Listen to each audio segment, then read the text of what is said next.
برادر بسیار از من میپرسند که انا سوریه آزاد شد از ظلم نظام بشار اسد سقوط خورد و در آینده نظام کی سقوط میخورد؟ راستی گپ این را اول خداوند میداند، از علم آینده خداوند باخبر است.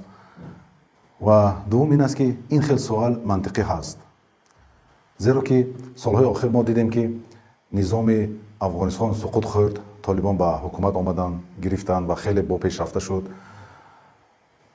و چند روز پیش ما دیدیم که نظام بشار اسد با این نظام روسیه پشتیبانی میکرد، ایران پشتیبانی میکرد، میلیاردها دلار صرف کردن. ولیکن ما چند روز پیش دیدیم که مدت 10 روز به مجاهدا این نظامی که بود چپا کردن، ریشه‌کن کردن. پس مردم میگن که او بچه میشد است که اینقدر نظام بشار اسد پشتیبانی داشت از ایران و روسیه، ولیکن ریشه‌کن کردن این نظام را. برای همین این سوالی که میدین منطقی هست. این خیلی فکر خوب، من این را طرفداری میکنم و دوام میکنم که هیچ وقت به ظلم سر خم نکنید، هیچ وقت زانو نزنید بر سر ظلم، مبارزه برین. خب اکنون دور کی باشد؟ نظام کی سقوط میخورده باشد؟ راستی گپ بیاین اول کمتر فهمونیم که نظام سقوط خوردن این چی معنا دارد. بعضی برادران سوال میتونن که انا پوتین رفت، مدویدوف آمد، یا اینکه نظربایف رفت، تکایف آمد. مانند اینها بسیار هستند که پرزیدنت ها تغییر یافتند، ولیکن این نظام تغییر نیافت. ولیکن آنچه که در افغانستان در سوریه بود این ریشه‌کن شد نظام. برای این سقوط نظام میگویند فرق دارد. اینها فقط پرزیدنت عوض شد لیکن نظام باقی ماند. مثال میبریم، یک دولت گویم همه مردم برای یک عائله خدمت میکنند، تمام بایگرای دولت برای یک عائله بای هست و دیگر مردم در عذابند. شهروندان این دولت میبرند در دیگر خارج در عذابند، مهم این عائله تنج باشد. نگاه میکنیم سوریه همتری بود، عائله بشار اسد بای زندگی میکرد، مردم کمبغل زندگی میکردن، همه چیز برای یک عائله بود. فقط عائله چی کار که خواهد میکند، چی بایگری که در دولتش هست میگیرد، ولیکن مردم هیچ چیز به هیچی نمیرسد گویم از این بایگری ها.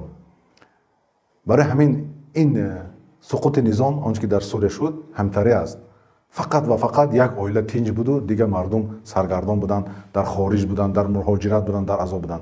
وقتی که الان نگاه میکنیم که سقوط خورد این نظام، اكو مردم آزادی حس کردن، اكو نگاه میکنی میلیون ها به سوریه برمیگردن. این رو میگن سقوط نظام، نه اون که یک پرزیدنت عوض شده لیکن نظام همونطوری ماند.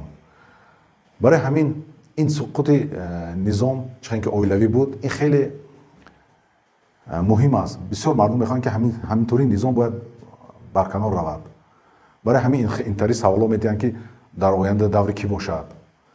خب با تحلیل من فکر خودم رو میگم، شما که از من پرسیدین، نوبت بعدی نظام پوتین میباشد، زیرا که به این بسیار اشاره ها هست.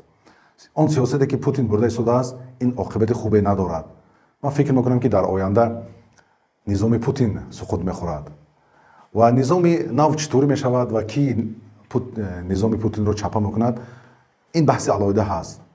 لیکن من در اینجا به شما سوال دارم که اگر نظام پوتین سقوط خورد حال پرزیدنت های آسیا میانه چی میشود؟ رنگ دمینا همشون چپا میشوند، چی میشود؟ زیرا که ما نگاه میکنیم پوتین، نظام پوتین پشتیبانی تمام پرزیدنت های آسیا میانه میباشد و اگر که پوتین سقوط خورد بعد چی میشود؟ من را باز تحلیلگران یا سیاستمداران شناسان هستن که به شما سوال میدم که بعد از سقوط نظام پوتین چی میشود حالت ما؟ من فکر میکنم که این سوال مهمتر است. با این میخوام که سوال جواب گیرم، چی میشود بعد از سقوط نظام پوتین؟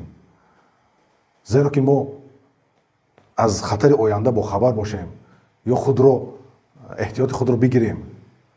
در آینده چی میشود؟ چی خطر هست در آینده؟ ما باید پیشگیری کنیم. زیرا که این پوتین سیاستی که برده شده است باور کنید هیچ عاقبت خوبی ندارد. بسیار اشاره هست که این سقوط اکنون باید ریشه‌کن شود. و با این همه شما شاهد هستید که هر روز هزارها شهروندان روسیه مرده رفته ایستادند. این دور دوام نمیکند. هم نگاه میکنید خود مردم روسیه ممکن یک شورش بردارند ضد این نظام. پس ما هم احتیاطی خود رو گیریم. آن خطری که بعد از این میبیاد در تاجیکستان ما این خطرها پیشگیری کنیم. دوستان و هموطنان شما رو به خداوند میسپارم. ان شاء الله پیروزی نزدیک هست. پایان شب سیاه سفید است. سلام علیکم و رحمت الله و برکاته.